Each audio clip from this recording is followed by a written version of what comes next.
الحمد للہ الذی زین النبیین بحبیبہ المصطفیٰ ومن علی المؤمنین بنبیہ المجتبیٰ والصلاة والسلام علی سیدنا محمد خیر الورا وعلی آلہ واصحابہ المتأدبین بالتقویٰ اما بعد فاعوذ باللہ من الشیطان الرجیم بسم اللہ الرحمن الرحیم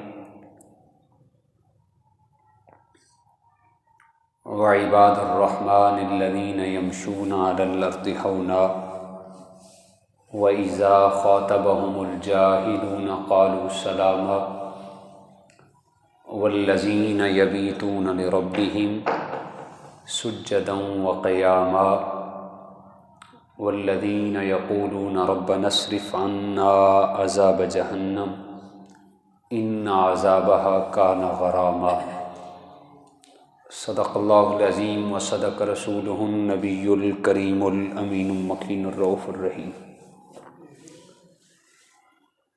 مولاي صل وسلم دائما ابدا علی حبیبک خیر الخلق کلہم یا صاحب الجمال و یا سید البشر من وجهک المنیر لقد نور القمر لا يمكن الثناء كما كان حقه بعد از خدا بزرگ توئی قصہ مختصر ان اللہ و ملائکتہ یصلون علی النبی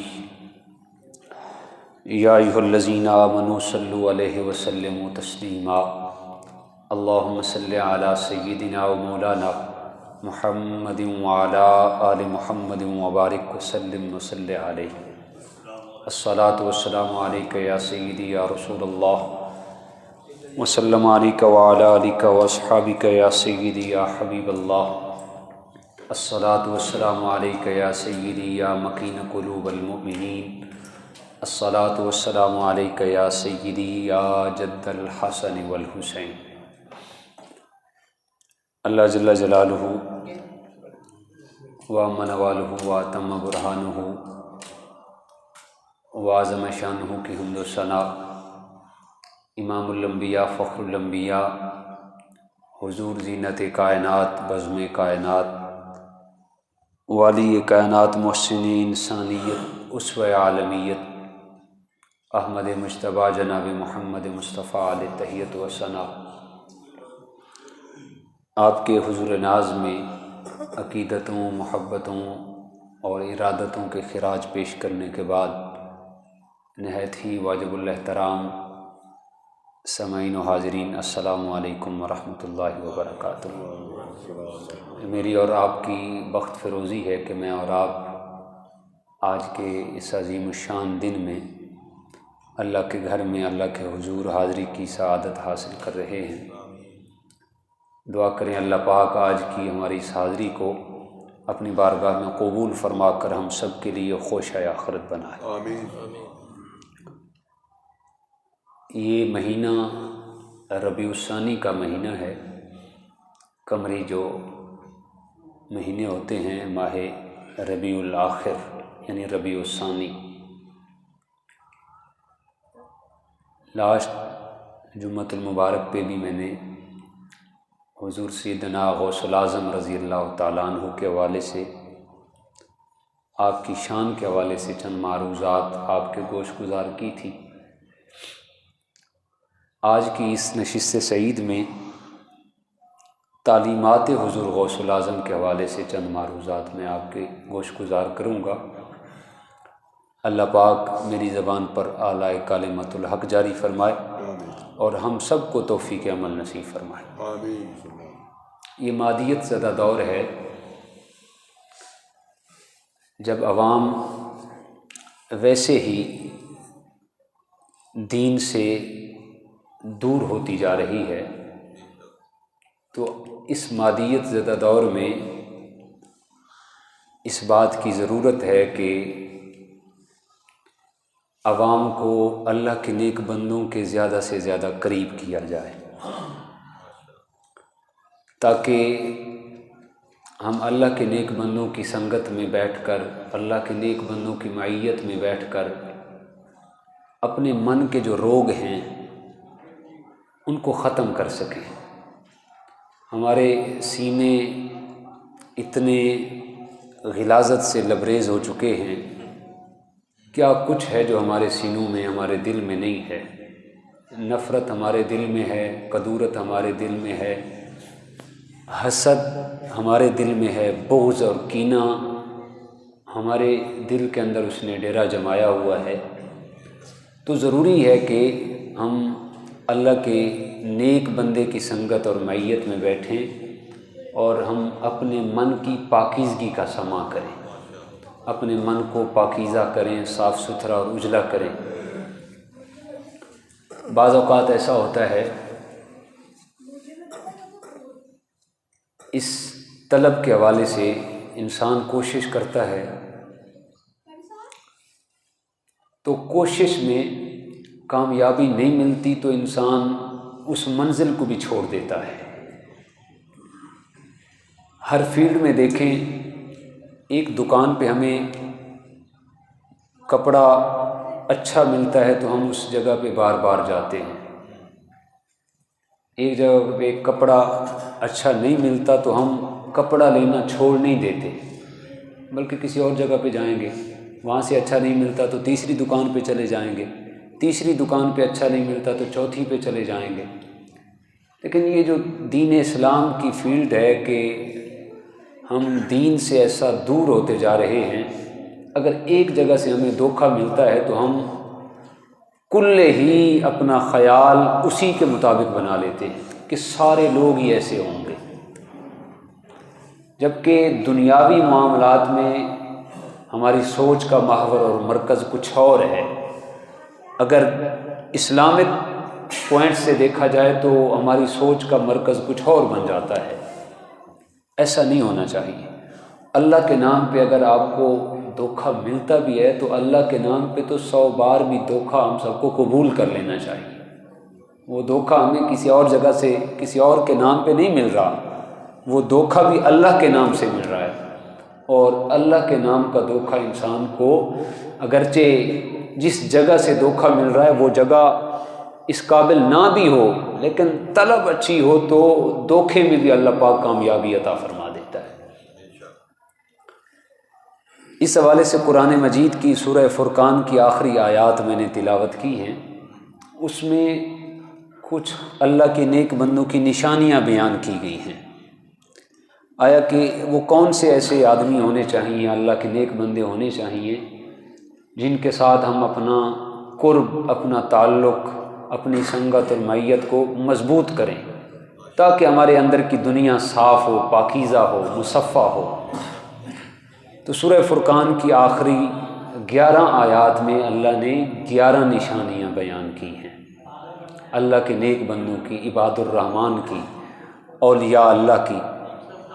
فرمایا وَعِبَادُ الرَّحْمَٰنِ الَّذِينَ يَمْشُونَ عَلَى الْأَرْضِ هَوْنًا، جو رحمان کے بندے ہیں ان کی ایک نشانی یہ ہے یمشون علی الارض، جب وہ زمین پہ چلتے ہیں ہونا تو بڑی آہستگی کے ساتھ چلتے ہیں، ان کی چال میں وقار ہوتا ہے، یعنی ان کی چال بے ترتیبی سی نہیں ہوتی، وہ وقار کے ساتھ چلتے ہیں، اطمینان کے ساتھ چلتے ہیں، سکون کے ساتھ چلتے ہیں۔ کبھی تم ان کو دیکھو گے تو دھکم پیل والا معاملہ نہیں ہوگا، بلکہ رحمان کے بندوں کی خصوصیت یہ ہے جب وہ زمین پہ چلیں گے تو عاجزی کے ساتھ چلیں گے، انکساری کے ساتھ۔ اس حوالے سے اگر حضور جان عالم صلی اللہ علیہ وسلم کا اسوہ دیکھیں تو سیدنا عبداللہ بن مسعود رضی اللہ تعالیٰ عنہ راوی ہیں، آپ فرماتے ہیں کہ آقا کائنات کے چلنے کا انداز اس طرح ہوتا تھا کہ حضور علیہ السلام یوں محسوس ہوتا گویا حضور علیہ السلام اونچائی سے ڈھلوان کی طرف اتر رہے ہیں۔ اگر اونچائی سے آدمی ڈھلوان کی طرف، نشیب کی طرف سے اتر رہا ہو تو انسان کا سر جھکا ہوا ہوتا ہے، تو حضور علیہ السلام جب بھی چلتے تو آپ سر کو جھکا کے چلتے۔ ایسے غرور کے ساتھ سر اٹھا کے نہیں چلتے تھے، بلکہ حضور علیہ السلام کا طریقہ تھا جب بھی چلتے تو سر انور جھکا کے چلتے اور نظریں زمین پہ ہوتی، چھوٹی سی چھوٹی مخلوق بھی آپ کے قدموں کے نیچے نہیں آتی تھی۔ حضرت سیدنا سلیمان علیہ السلام کا لشکر جا رہا تھا، سورہ نمل کے اندر، یہ قرآن پاک کی آیات کا ترجمہ پیش کر رہا ہوں، تو ایک مقام آیا، اللہ کے نبی حضرت سلیمان علیہ السلام نے فرمایا لشکریو رک جاؤ، پورا لشکر رک گیا۔ تھوڑی دیر کے بعد آپ نے حکم دیا کہ اب دوبارہ چلنا شروع کر دو، تو آپ کے خادم خاص نے عرض کی اے اللہ کے نبی میں رکنے کا مطلب نہیں سمجھا۔ تو حضرت سیدنا سلیمان علیہ السلام فرمانے لگے جب ہم گزر رہے تھے تو میں نے اپنے کانوں سے سنا، ایک چونٹی تھی جو کہہ رہی تھی اپنی دیگر چونٹیوں کو جلدی سے اپنی بلوں میں گھس جاؤ، کہیں سلیمان علیہ السلام کے لشکر کے پاؤں کے نیچے نہ روندی جاؤ۔ تو جو اللہ کے نیک بندے ہوتے ہیں ان کی نظر زمین پہ ہوتی ہے، چھوٹی سی چھوٹی مخلوق بھی ان سے محفوظ ہوتی ہے۔ تو اللہ کے نیک بندوں کی پہلی نشانی کیا ہے جی؟ وہ زمین پہ چلتے ہیں تو عاجزی کے ساتھ چلتے ہیں۔ وَإِذَا خَاطَبَهُمُ الْجَاهِلُونَ قَالُوا سَلَامًا، ان کی ایک نشانی یہ بھی ہے جب جاہل لوگ ان سے مخاطب ہوتے ہیں تو ان کے ساتھ بحث مباحثہ نہیں کرتے، تبصرہ تکرار میں نہیں پڑھتے، بلکہ حضور علیہ السلام کا آپ کا اگر اسوہ دیکھیں اور قرآن پاک جو بیان کر رہا ہے وَإِذَا خَاطَبَهُمُ الْجَاهِلُونَ قَالُوا سَلَامًا، جب کوئی آمنا سامنا جاہلوں کے ساتھ ہوتا ہے تو سلام مفارقت کر کے السلام علیکم میاں آپ کا یہ رستہ میرا یہ رستہ، میرا آپ کے ساتھ تبصرہ نہیں بن سکتا، سلام مفارقت لے کر اپنا راستہ الگ کر لیتے ہیں۔ یہ اللہ کے نیک بندوں کی نشانی ہے۔ اگر اس حوالے سے حضور علیہ السلام کی زندگی کو دیکھیں تو بے شمار ایسی احادیث ہیں، میں غالباً ایک حدیث پاک پہلے سنا بھی چکا ہوں، حضرت زید بن ثانہ والی، ساتھیوں نے سن رکھی ہے کہ حضور علیہ السلام کے ساتھ جو جس انداز میں مرضی بیہیویئر کے حوالے سے، ایٹیٹیوڈ کے حوالے سے جتنی لوز گفتگو کرتا تو حضور علیہ السلام کا اخلاق اتنا زیادہ بڑھتا چلا جاتا، اور حضور علیہ السلام سلام مفارقت لے کر اپنا راستہ الگ کر لیتے تھے۔ والذین یبیتون لربہم سجدا وقیاما، اور ان کی ایک نشانی یہ ہے کہ وہ ساری رات کبھی رکوع کے اندر گزار دیتے ہیں، کبھی سجدوں کے اندر گزار دیتے ہیں۔ اسامہ بیٹا یہ اوپر والے بچوں کو خاموش کرا کے ہیں، ہاں اوپر بچوں کو خاموش کرا کے ہیں، وہ ردھم بنا ہوتا ہے، بڑا ردھم ٹوٹ جاتا ہے۔ اللہ کے نیک بندوں کی ایک نشانی یہ ہے والذین یبیتون لربہم سجدا وقیاما، وہ اپنی راتیں کبھی سجدوں میں گزار دیتے ہیں، کبھی قیام میں گزار دیتے ہیں۔ اس حوالے سے اگر اللہ کے نیک بندوں کی سیرتیں، آپ کی ہسٹریاں دیکھی جائیں تو اللہ اکبر، حضور جان عالم صلی اللہ علیہ وسلم کی زندگی کو دیکھیں، ساری ساری رات عبادت کرتے، حتیٰ کہ آپ کے پائے اقدس پہ سوزش آ جاتی، اللہ پاک کو خود فرمانا پڑتا یا ایھا المزمل، اے مزمل کی چادر اوڑھنے والے حبیب قم اللیل، رات کو قیام کیا کریں، الا قلیلا، مگر تھوڑا کر لیا کریں۔ آپ کا زحمت میں پڑھنا ہمیں گوارا نہیں ہے، آپ عبادت تو کیا کریں، رات کو قیام بھی کیا کریں، قم اللیل، رات کو قیام کیا کریں، الا قلیلا، مگر تھوڑا کر لیا کریں۔ یہ ادا ہم سے آپ کی دیکھی نہیں جاتی کہ آپ کے پائے اقدس ہوں اور ان پہ سوزش آ جائے۔ نصفہ او انقص منہ قلیلا، یا آدھی رات جاگ لیا کریں یا آدھی رات سے بھی کم جاگ لیا کریں۔ وہ خالق ہو کر، وہ مالک ہو کر اپنے حبیب کو ناز والی باتیں کہہ رہے، حبیب اگر طبیعت چاہے تو یوں کر لیں، طبیعت چاہے تو یوں کر لیں، یعنی وہ خالق ہے، وہ چاہتا تو حکم دے سکتا ہے اے حبیب اس طرح کرنا ہے، بات ختم نہیں، بلکہ حبیب علیہ السلام کے لیے اللہ نے پوری کائنات کو خلق کیا۔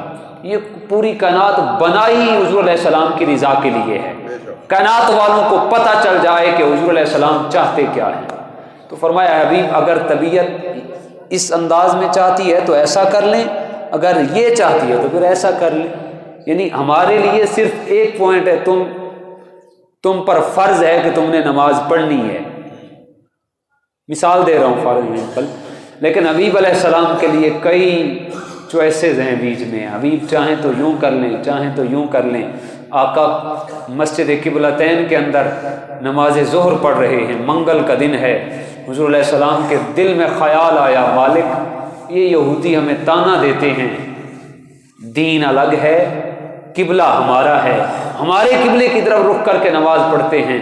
حبیب علیہ السلام نے ایسے نماز میں چہرہ اٹھایا، اللہ نے فرمایا اے حبیب آپ کا بار بار آسمان کی طرف یہ چہرہ اٹھ رہا ہے، ہم اس کو دیکھ رہے ہیں۔ فَإِنَّكَ بِأَعْيُنِنَا، اے حبیب ہماری نظریں تو آپ کے چہرے پہ ہیں، ہماری نظریں آپ کے چہرے پہ ہیں، ہم اپنی بے عیب آنکھوں سے آپ کا دیدار دل ربا کر رہے ہیں۔ اے حبیب چاہتے ہیں تو یوں کر لیں، چاہتے ہیں تو یوں کر لیں۔ اے حبیب اگر اسی کو قبلہ رکھنا ہے تو اسی کو قبلہ رکھیں، اگر قبلہ تبدیل بھی کرنا چاہتے ہیں تو اے حبیب ہم تو آپ کی رضا چاہتے ہیں، خدا کی رضا چاہتے ہیں دو عالم، خدا کی رضا چاہتے ہیں دو عالم، خدا چاہتا ہے رضا محمد۔ ساری کائنات اللہ کی رضا چاہتی ہے، ہمارا اللہ راضی ہو جائے، ہمارا خالق راضی ہو جائے، ہمارا مالک راضی ہو جائے، لیکن وہ دو عالم کا سلطان، وہ خالق و مالک اللہ چاہتا ہے میرا حبیب راضی ہو جائے۔ سبحان اللہ۔ خدا کی رضا چاہتے ہیں دو عالم، خدا چاہتا ہے رضا محمد۔ والذین یقولون ربنا اصرف، اس حوالے سے سیدہ فاطمہ الزہرا کا بھی وہ بڑا مشہور واقعہ ہے۔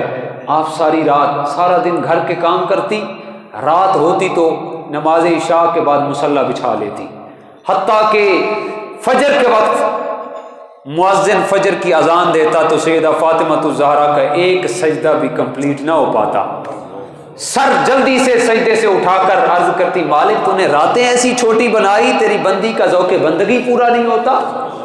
والذین یبیتون لربہم سجدا وقیاما، وہ ہر وقت نماز پڑھتے ہیں، وہ ہر وقت تلاوت قرآن میں مصروف رہتے ہیں، کبھی قیام میں رات گزر گئی، کبھی سجدوں میں رات گزر گئی۔ والذین یقولون ربنا اصرف عنا عذاب جہنم، اور وہ ہر وقت کہتے رہتے ہیں، دعا مانگتے ہیں، اے مالک دو عالم ہم سے عذاب جہنم کو پھیر دے، عذاب جہنم کو ختم کر دے۔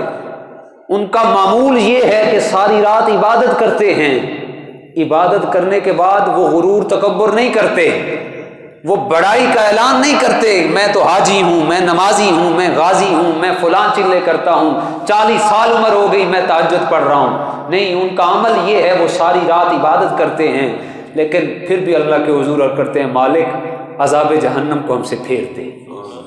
وہ کوئی غرور نہیں کرتے، کوئی تکبر نہیں کرتے، عاجزی۔ سیدنا حضور غوث العظم رضی اللہ تعالیٰ عنہ اللہ کے حضور عرض کرتے مالک مجھے قیامت کے دن نبینا کر کے اٹھانا، قیامت کے دن مجھے نبینا کر کے اٹھانا، قیامت کے دن میں تیرے حضور شرمسار نہیں ہونا چاہتا۔ عالم یہ ہے کہ حضور غوث العظم خطاب کرتے تو لاکھوں کا مجمع ہوتا، اس مجمع کے اندر اگر چور آتے تو وقت کے ولی بن جاتے۔ وہ غوث اعظم جن کی ایک نظر سے سینکڑوں چور جو تھے وہ بھی ولی کامل بن گئے، وہ غوث اعظم جو کئی سال عبادت کرتے رہے، ساری رات جاگ کر عبادت کرتے رہے، لیکن اللہ کے حضور دعا کرتے ہیں مالک قیامت کے دن مجھے نبینا کر کے اٹھانا تاکہ میں لوگوں کے سامنے شرمسار نہ ہو جاؤں۔ اور حضرت سری سختی رحمۃ اللہ تعالیٰ علیہ جو حضور جنید بغدادی کے رشتے میں ماموں لگتے ہیں، ماموں ہیں لیکن جنید بغدادی کے پیر بھی ہیں، ماموں بھی ہیں، اور جنید بغدادی حضور غوث العظم کے پیروں کے پیر ہیں۔ آپ فرماتے ہیں مجھے تو بس یہی ڈر ہر وقت ستائے رکھتا ہے کہ قیامت کے دن میں اپنے اللہ کا سامنا کیسے کروں گا۔ عالم یہ ہے کہ ساری رات عبادت کر رہے ہیں، کبھی سجدوں میں کبھی قیام میں، لیکن علامہ اقبال نے اس سے بھی آگے کی بات کر دی۔ شہر اقبال میں آپ بھی رہتے ہیں، میں بھی رہتا ہوں۔ علامہ اقبال قلندر لاہوری رحمۃ اللہ تعالیٰ علیہ نے اس سے بھی آگے کی بات کر دی کہ حضور غوث العظم فرماتے ہیں قیامت کے دن مجھے نبینا کر کے اٹھانا، اور سری سختی فرماتے ہیں میں اس بات سے ڈرتا ہوں قیامت کے دن میں کیا منہ لے کر جاؤں گا۔ تو علامہ اقبال نے اپنی فکر پیش کرتے ہوئے فرمایا تو غنی از ہر دو عالم من فقیر۔ ساری کائنات کہتی ہے، حضور علیہ السلام کی بارگاہ میں کہتی ہے آقا ہم گناہگار ہیں، کالی کملی میں ہمیں چھپا لیں، آقا ہم بے عیب ہیں، ہم مجرم ہیں، ہم گناہگار ہیں، قیامت کے دن ہمیں اپنی کالی کملی کا سہارا دے دینا، ہماری سفارش کر دینا۔ تو ساری کائنات یہ چاہتی ہے کہ ہم اللہ کے سامنے شرمسار نہ ہوں، ساری کائنات چاہتی ہے ہم نیکی کرتے ہیں تاکہ قیامت کے دن شرمساری مول نہ لینی پڑے۔ لیکن علامہ اقبال تو اس سے بھی آگے کی بات کر رہے ہیں، آپ فرماتے ہیں اے میرا خالق و مالک اللہ، اگر ساری دنیا کے سامنے میرے عیوب کو ظاہر کرنا ہے تو کر دینا، لیکن مصطفیٰ جان رحمت کے سامنے میرے عیوب کو ظاہر نہ کرنا۔ میں آقا کے سامنے کس انداز میں منہ لے کے جاؤں گا؟ ساری کائنات حضور کو کہتی ہے آقا مہربانی کرنا، عیبوں کو چھپا لینا، دامن میں پناہ دے دینا۔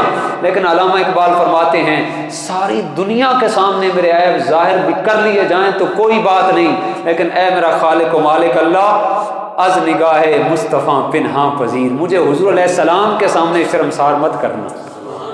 والذین یبیتون اور والذین یقولون ربنا اصرف عنا عذاب جہنم، ان کا یہ معمول ہے، ان کی یہ نشانی ہے کہ وہ ہر وقت اللہ سے دعا مانگتے ہیں کہ ہمارا خالق و مالک اللہ ہم سے عذاب جہنم کو پھیر دے۔ ان عذابہا کان غراما، وہ بے شک بہت برے ٹھکانے کی جگہ ہے۔ جس طرح قرآن پاک کے اندر یہ دیگر آگے آیات ہیں، کوئی 11 سے 12 نشانیاں بیان کی گئی، حضور علیہ السلام کی بارگاہ میں عرض کی گئی۔ امام ابو عیسیٰ ترمذی نے جامع ترمذی کے اندر حدیث پاک کو کوٹ کیا، ابن مردویہ نے لیا، اور اسی کو الاصابہ کے اندر ابن حجر نے لیا۔ حضور علیہ السلام سے پوچھا گیا یا رسول اللہ آپ ہر وقت اللہ کے نیک بندوں کا تذکرہ کرتے ہیں، یا رسول اللہ ان کی پہچان کیا ہے؟ اللہ کے نیک بندوں کی پہچان کیا ہے؟ ہمیں کیسے پتہ چلے گا یہ اللہ کے نیک بندے ہیں؟ تو حضور جان عالم صلی اللہ علیہ وسلم نے آپ نے ارشاد فرمایا اذا رؤوا ذکر اللہ، اللہ کے نیک بندوں کی نشانی یہ ہے جب تم ان کو دیکھو تو تمہیں خدا یاد آ جائے، انہیں دیکھو تو خدا یاد آ جائے، ان کی مجلس میں بیٹھو، ان کی سنگت اور معیت میں بیٹھو تو گناہوں سے نفرت پیدا ہو جائے، نیکیوں کی طرف رغبت پیدا ہو جائے، اور انہیں دیکھنے سے تمہیں خدا یاد آ جائے تو سمجھ لو یہ اللہ کا مرد کامل ہے، یہ اللہ کا مرد کامل ہے۔ آپ نے دیکھا 2 دن گزرنے کے بعد بھی شیخ الحدیث و تفسیر علامہ خادم حسین رضوی کا چہرہ بھی چمک رہا تھا، چہرہ چمک رہا تھا، چہرہ اس بات کا واضح اعلان کر رہا تھا جو مصطفیٰ کا بن جاتا ہے پھر مصطفیٰ جان رحمت وہ جو جملہ فرماتے تھے مالک کنڈ نہیں لگن دیں دے، پنجابی میں جملہ ارشاد فرماتے تھے 2 دن گزرنے کے بعد بھی آپ کا چہرہ 14ویں کی رات کے چاند کی طرح چمک رہا تھا۔ تو حضور غوث العظم رضی اللہ تعالیٰ عنہ کے حوالے سے آپ کی تعلیمات، آپ فرماتے ہیں کہ اولیاء اللہ کی 12 نشانیاں ہیں۔ کتنی؟ یعنی کوئی بندہ اس وقت تک اس قابل نہیں ہوتا کہ وہ مسند ارشاد پہ بیٹھے، یعنی لوگوں کو اپنے متاحت رکھ کر ان کی تربیت کرے، اس قابل اس وقت تک نہیں ہوتا جب تک اس کے اندر 12 خوبیاں نہ پائی جائیں۔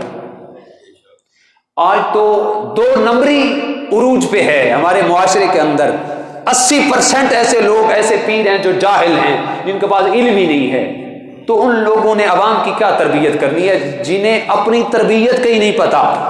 بدقسمتی سے میرے استاد محترم فرماتے تھے جب سے علماء نے اس فیلڈ کو چھوڑا ہے تو جاہل لوگ اس فیلڈ پہ قابض ہو گئے ہیں، پیری مریدی والی فیلڈ میں۔ اصل جو یہ شعبہ ہے وہ علماء کا ہے جو دین کے مسائل سے واقف ہوں، ان کا یہ شعبہ ہے۔ حضور غوث العظم کی تعلیم آپ فرماتے ہیں کوئی بندہ اس وقت تک اس قابل نہیں ہوتا کہ وہ لوگوں کی بیعت کرے، لوگوں کو تربیت اور سلوک کے مراحل سے گزارے جب تک اس کے اندر 12 خوبیاں نہ پائی جائیں۔ آپ فرماتے ہیں غنیت الطالبین کے اندر کہ سب سے پہلے تو اس کے اندر 2 خوبیاں اللہ پاک کی پائی جانی چاہیے، 2 خوبیاں اللہ پاک کی پائی جانی چاہیے۔ وہ 2 خوبیاں کون سی ہیں؟ ایک وہ اللہ کی صفت ستار کا مظہر ہو، اور دوسرا وہ اللہ کی صفت غفار کا مظہر ہو۔ ستار کا مطلب ہوتا ہے پردہ پوش، بے عیب۔ اگر دیکھیں پیر اس کو بنایا جاتا ہے جس کے ساتھ اپنے ہر قسم کے معاملات شیئر کیے جائیں۔ مرید نے تو اپنے گھر کا سارا دکھڑا پیر کو بتانا ہوتا ہے، بیوی کا حال بھی دینا ہے، بیٹے کا حال بھی دینا ہے، اپنے گھر کے دیگر افراد کا حال بھی دینا ہے۔ پیر صاحب یہ معاملہ ہے، پیر صاحب یہ معاملہ ہے، آپ دعا فرمائیں۔ تو اگر پیر بخیل ہے، وہ پردہ پوش ہی نہیں ہے، ایک جگہ سے سن کے دوسری جگہ بات بتا دیتا ہے، تو پھر وہ پیر تو نہ ہوا۔ حضور غوث الاعظم فرماتے ہیں وہ صفت ستار کا مظہر ہو، پردہ پوش ہو، ادھر سے بات سنے اور ادھر سے بات نکال دے۔ صفت ستار اور طریقت کا ایک بہت بڑا رکن ہے کہ پیر جو ہے وہ پردہ پوش ہونا چاہیے، طریقت کا بہت بڑا رکن ہے۔ اور دوسرا وہ صفت غفار کا مظہر ہو، معاف کر دینے والا ہو۔ یعنی دوران تربیت سالک سے بڑا کچھ سرزد ہو جاتا ہے۔ جب استاد شاگرد آپس میں ایک دوسرے کے ساتھ ڈسکشن کر رہے ہوتے ہیں تو شاگرد سے بڑی غلطیاں ہوتی ہیں۔ اگر استاد ایک بات کو لے کے بس بیٹھ جائے تو اس کے بعد استاد کی استادی ختم، شاگرد کی شاگردی ختم، ایک بات پہ ہی اٹک گئے۔ سب کچھ ہوتا ہے شاگرد سے دوران تربیت، لیکن استاد کا کام ہے کہ غلطی پہ پانی پھیر کر غلطی کو معاف کرنے والا ہو۔ ایک دفعہ ہوگا، دو دفعہ ہوگا، تین دفعہ ہوگا، جب معاف کرتا جائے گا پھر شاگرد بھی ذہن میں سوچے گا کب تک میں استاد کو اس طرح تنگ کروں گا، تو پھر شاگرد بھی راہ راست پہ آ جائے گا۔ تو پیر کی ایک شرط ہے پیر کے لیے کہ وہ اللہ کی ایک صفت غفار کا مظہر ہو، یعنی بخش دینے والا ہو۔ مریدین آتے ہیں، مریدوں سے اونچ نیچ بھی ہو جاتی ہے، لیکن وہ ان کی باتوں کو دل پہ نہ لے، ہمیشہ معاف کر دے۔ اور دو صفات اس کے اندر حضور تاجدار کائنات صلی اللہ علیہ وسلم کی پائی جائیں، ایک وہ رفیق ہو اور دوسرا شفیق ہو۔ رفاقت کے آداب کو جانتا ہو کہ رفاقت کیسے نبھائی جاتی ہے۔ یہ نہ ہو کہ اپنے دروازے مریدوں کے لیے بند کر دے، بس جی اب ٹائم ختم ہو گیا، پیر صاحب عصر کی نماز کے وقت بیٹھیں گے اور مغرب کے بعد ڈور کلوز ہو جائے گا۔ ایسا نہیں ہونا چاہیے۔ دیکھیں مریدوں کو ہر وقت آنا ہوتا ہے، مریدوں کو جب بھی مشکل ہوگی انہوں نے تو اپنے پیر کا دروازہ کھٹکھٹانا ہے کہ شیخ کے پاس جائیں، جا کر دعا کریں۔ تو پیر جو ہے وہ رفاقت کے آداب کو جانتا ہو۔ اس وقت تک کوئی بندہ اس قابل نہیں ہوتا کہ لوگوں کو مرید بنائے جب تک وہ رفاقت کے آداب کو نہیں جانتا۔ اللہ پاک خود ارشاد فرماتا ہے، اے پیارے حبیب لو کنت فظا غلیظ القلب لانفضوا من حولک، اے حبیب یہ جو لاکھوں کروڑوں کا ہجوم آپ کے پاس، آپ کے آس پاس ہے، یہ تو آپ کے خلق عظیم کی وجہ سے ہے۔ آپ اپنے ماتھے پہ، اپنے چہرے پہ شکر نہیں آنے دیتے، کوئی پریشانی نہیں آنے دیتے۔ کچھ ان کے خلق نے کر لی، کچھ ان کے کردار نے کر لی، مسخر ساری دنیا شہ ابرار نے کر لی۔ تو حضور علیہ السلام رفاقت کے آداب کو جانتے تھے، تو فرمایا ایک اس کے اندر صفت حضور علیہ السلام کی رفیق والی پائی جانی چاہیے اور دوسری صفت شفیق والی پائی جانی چاہیے۔ وہ مریدوں پر شفیق ہونا چاہیے، مریدوں کے لیے شفقت والا شفقت کا پیکر ہونا چاہیے۔ حضور علیہ السلام کتنے اپنی امت پر شفیق تھے۔ ابن مردویہ نے حدیث پاک کو لیا، آپ فرماتے ہیں حضور علیہ السلام اتنی اپنی امت پر شفیق تھے، لو تدخل شوکۃ فی رجل احدکم لوجدت علامہا۔ حضور علیہ السلام نے ارشاد فرمایا، اتنے شفیق تھے آقا اپنی امت پہ، آقا فرماتے ہیں لو تدخل شوکۃ فی رجل احدکم، اے میرے امتی اگر تیرے پاؤں میں کانٹا بھی چبھے اس کی تکلیف گنبد خضراء میں محمد مصطفیٰ کو ہوتی ہے۔ اگر میں سمجھتا ہوں پیر اپنے مرید کے ساتھ اتنا شفیق نہیں ہے تو یہ نظام خانقاہی سوائے کاروبار کے کچھ نہیں ہے، یہ کاروبار ہے اگر اتنی شفقت کا مادہ پیر کے اندر نہیں ہے۔ ایسا شفیق ہونا چاہیے پیر اپنے مریدوں کے لیے۔ اور فرمایا حضور غوث الاعظم نے اس کے اندر دو صفات حضرت سیدنا ابو بکر صدیق کی پائی جانی چاہیے، ایک صادق ہو اور دوسرا مصدق ہو، سچ بولنے والا ہو، اور دوسرا سچ کی تصدیق کرنے والا ہو۔ یہ نہ ہو کہ میں نے اگر سچی بات مریدوں کے سامنے بیان کر دی تو میرے تو نذرانے بند ہو جائیں گے۔ یہ جو روزانہ کی 3000 5000 کی دیہاڑی لگتی ہے، اگر میں نے کہہ دیا کہ پیروں کو نذرانہ دینے سے بہتر ہے کہ اپنے گھر کے معاملات سلجھائے جائیں، اپنے بچوں پہ خرچ کیا جائے، اپنے آس پاس کے قریبی پڑوسوں رشتہ داروں پہ خرچ کیا جائے، اگر یہ سچی بات میں نے بتا دی تو میرے تو نذرانے بند ہو جانے ہیں۔ اگر پیر سچی بات نہیں بتاتا تو سمجھ لو کہ جو مرید ہے اصل میں پیر وہی ہے۔ پیر جو ہے وہ تو مرید سے بھی بدتر ہوا کہ سچی بات ہی نہیں بتا سکتا، مرید سے ڈر رہا ہے پیر کہیں میرے نذرانے بند نہ ہو جائیں۔ تو فرمایا اس کے اندر ایک خوبی سیدنا صدیق اکبر کی یہ ہو کہ وہ سچ بولنے والا ہو، اور دوسری خوبی کہ سچ کی تصدیق کرنے والا ہو، ایسا نہ ہو کہ جھوٹی گواہیاں دیتا پھرے، زمانے سے ڈرتا جائے۔ حضور علیہ السلام کی بارگاہ میں پوچھا گیا، عرض کی گئی یا رسول اللہ، حضرت ابو سفیان ثوری رضی اللہ تعالیٰ عنہ حدیث پاک کے راوی ہیں کہ حضور علیہ السلام سے پوچھا گیا یا رسول اللہ صلی اللہ علیہ وسلم کیا مومن بخیل ہو سکتا ہے؟ آپ نے فرمایا نہیں، بخیل نہیں ہوتا، مومن جو ہوتا ہے وہ سخی ہوتا ہے، ہو سکتا ہے کبھی کبھار بخل ہو جائے۔ پھر پوچھا گیا یا رسول اللہ کیا مومن جو ہے وہ بزدل ہو سکتا ہے؟ حضور علیہ السلام نے فرمایا نہیں، مومن بزدل نہیں ہوتا، مومن بہادر ہوتا ہے، مومن کی شان ہے، ہو سکتا ہے کبھی ڈر جائے حالات کے تقاضوں کی وجہ سے۔ پھر تیسرے دفعہ سوال کیا گیا یا رسول اللہ کیا مومن جھوٹا ہو سکتا ہے؟ تو اللہ کے نبی نے فرمایا مومن ہرگز جھوٹا ہو ہی نہیں سکتا۔ آج ہماری ہر بات کے اندر جھوٹ ہے، یہ میں صرف اپنی طرف سے کہہ رہا ہوں یا ہمارے معاشرے کا یہ حصہ ہے؟ حقیقت یہی ہے، آج ہر آدمی اپنی دوسری بات میں جھوٹ کو ضرور گھسیڑنے کی کوشش کرتا ہے۔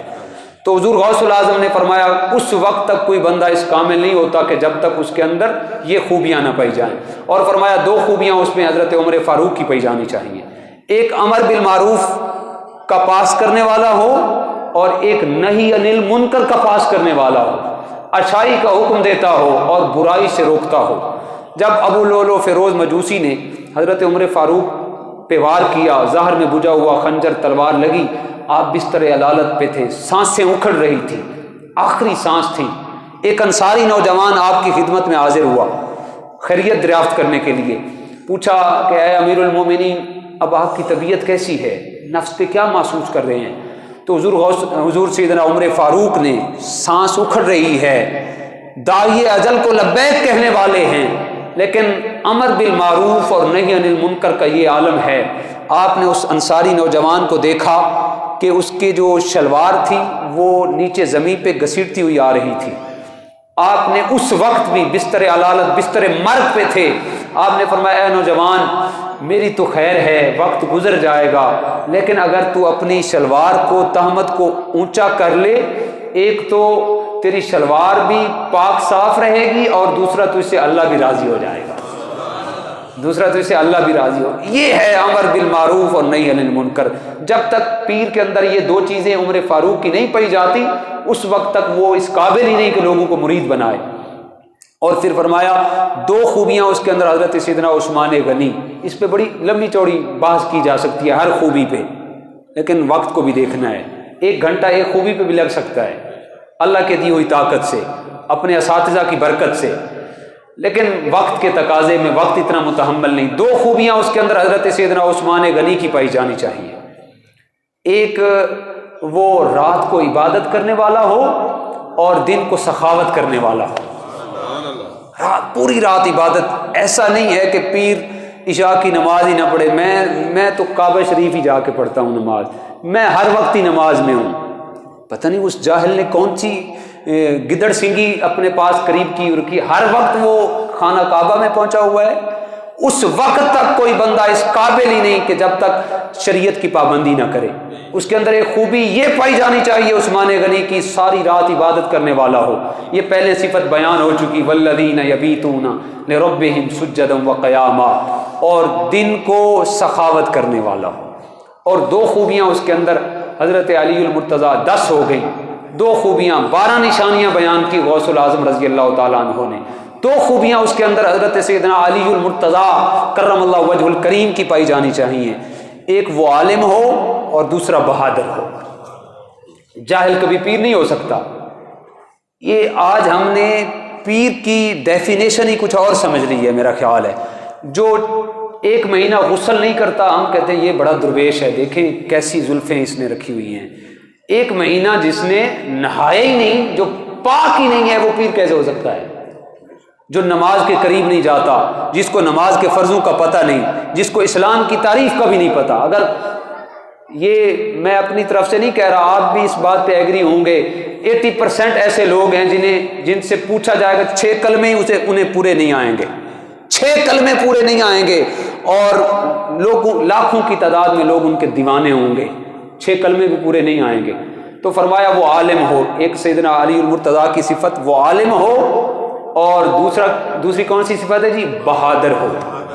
بزدل کبھی نیک نہیں ہو سکتا، کیونکہ جو توحید کے اس زمرے میں آ جاتا ہے، جو اللہ کا نیک بندہ بن جاتا ہے، وہ لا خوف علیہم ولا هم یحزنون کے زمرے میں آ جاتا ہے. نہ اس پر دنیا کا کوئی غم ہوتا ہے، نہ آخرت کا کوئی غم ہوتا ہے. غوث اعظم کی بارگاہ تھی مستنجد باللہ، جو عباسی خلفاء میں تھا.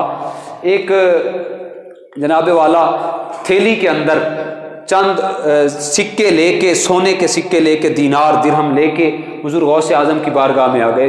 حضور یہ آپ کی خدمت کے لیے ہیں، یہ آپ قبول کر لیں. تو حضور غوث اعظم رضی اللہ تعالیٰ عنہ نے قبول کرنے سے انکار کر دیا. آج تو معذرت کے ساتھ ایسے استانے میرے علم میں ہیں کہ اس وقت تک وہ پیر سے ملنے ہی نہیں دیتے جب تک 2000 ہاتھ میں نہ تھمایا جائے. اس وقت تک ملنے ہی نہیں دیتے. میرے اپنے ساتھ ہوا ہے ایسا معاملہ. اس وقت تک پیر سے ملنے ہی نہیں دیتے. پیر کے پیچھے ہٹ جاؤ، پیچھے ہٹ جاؤ. پیر صاحب کا مزاج بڑا نازک ہے. پیسے اپنے جو جیب سے ہاتھ نکال کر مٹھی کے اندر جو مال ہے وہ رکھ لیں. پیر صاحب رکیں گے نہیں. پیر صاحب کا مزاج بڑا نازک ہے. اے سی سے نکل کے آئیں گے اور پراڈو، اے سی والی پراڈو کے اندر بیٹھ کر پیر صاحب آگے چلے. پیر صاحب کو بہت کام ہے، اس نے دین کا بیڑا اٹھایا ہوا ہے. اے سی سے نکل کر اے سی گاڑی کے اندر بیٹھ کر اس نے دین کا بڑا کام کیا ہوا ہے. پیچھے ہٹ جاؤ اور 2000 دے کے ملنا ہے. میرے اپنے ساتھ ہوا. میں نے کہا دفعہ مارے کہ اس پیر کو مل کے کیا کرنا ہے؟ 2000 مجھے دیں تو میں ہی نہیں ملوں گا. اچھا، وہ مستنجد باللہ پیسے لے کے غوث اعظم کی بارگاہ میں حاضر ہوا. حضور یہ تحفہ آپ قبول کریں. غوث اعظم نے فرمایا نہیں، میں نے یہ قبول نہیں کرنا. یہ پیر کی ذمہ داری ہے. اگر خالصتاً پیر بھی ہو تو اس کی بھی ذمہ داری ہے. مرید اگر نذرانہ دے رہا ہے تو اس سے پوچھے یہ پیسے کہاں سے لے کے آیا ہے. کہیں یہ سود کے پیسے تو نہیں ہیں، کہیں یہ غریبوں سے لوٹ کے تو نہیں آیا، کہیں یہ ڈبل شاہ سے ہو کے تو نہیں آئے، کہیں یہ سود والے معاملے سے تو پیسے ہو کے نہیں آئے. لیکن ایسا کون کرتا ہے؟ 100% ایسا نہیں ہوتا، لیکن ہونا ایسے چاہیے. یہ پیری مریدی کی ایک لازمی تصوف کی یہ شرط ہے کہ پیر کو اپنے مرید کی ہر حال میں تربیت کرنی چاہیے. غوث اعظم نے فرمایا نہیں، میں نے قبول نہیں کرنے. تو اس نے بار بار اقرار کیا، اصرار کیا. تو حضور غوث اعظم رضی اللہ تعالیٰ عنہ غصے میں آئے. آپ نے اس کی تھیلی کو پکڑا اور ایسے پکڑ کر ایسے تو دیا تو اس سے خون کے تازہ قطرے ٹپکنے لگے. تو حضور غوث اعظم رضی اللہ تعالیٰ عنہ نے فرمایا ظالم بدبخت، نکل جا میری بارگاہ سے. غریبوں کا خون چوس کر میری بارگاہ میں نذرانے دینے کے لیے آتا ہے. مجھے تیرے نذرانوں کی ضرورت نہیں ہے. اگر مجھے قرابت رسول کا لحاظ نہ ہوتا، کیونکہ مستنجد باللہ عباسی خلفاء میں سے تھا، اور عباسی خلفاء جو ہیں وہ حضرت سیدنا عباس رضی اللہ تعالیٰ عنہ حضور کے چچا جان کی اولاد میں سے تھے.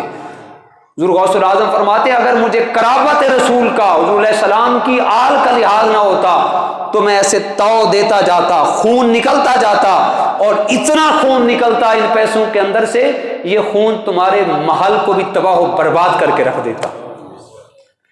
تو یہ 12 نشانیاں حضور غوث اعظم رضی اللہ تعالیٰ عنہ نے ذکر کی ہیں غنیت الطالبین کے اندر، کہ کوئی بندہ اس وقت تک اس قابل نہیں ہوتا کہ لوگوں کو مرید کرے یا لوگوں کو تربیت کرے یا لوگوں کو مسند ارشاد پہ بیٹھے جب تک اس کے اندر 12 خوبیاں یہ نہ پائی جائیں. اللہ پاک ہم سب کو ان لٹیروں سے محفوظ رکھے، اور جو صحیح معنوں کے اندر اولیاء کاملین. اور ایسا بھی نہیں ہے کہ اللہ کے نیک بندے موجود نہیں. حضور علیہ السلام کا فرمان ہے 40 بندوں میں سے ایک بندہ یقیناً اللہ کے ہاں قرب والا ہوتا ہے. 40 بندوں میں سے ایک بندہ ایسا ہوتا ہے جو اللہ کے ہاں پاکیزہ ہوتا ہے، قرب والا ہوتا ہے.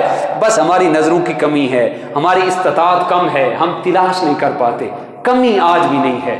تو یہ اللہ کے نیک بندوں کی نشانی، اذا رؤوا ذکر اللہ، انہیں دیکھو تو اللہ یاد آ جائے. اللہ پاک ہم سب کو ایسے پاکیزہ لوگوں کی سنگت عطا فرمائے جن کی مجلس میں ایک لمحہ بیٹھنا 1000 سال کی بیریا عبادت سے بھی افضل ہے. اللہ پاک ہم سب کو توفیق عمل نصیب فرمائے. وآخر دعوانا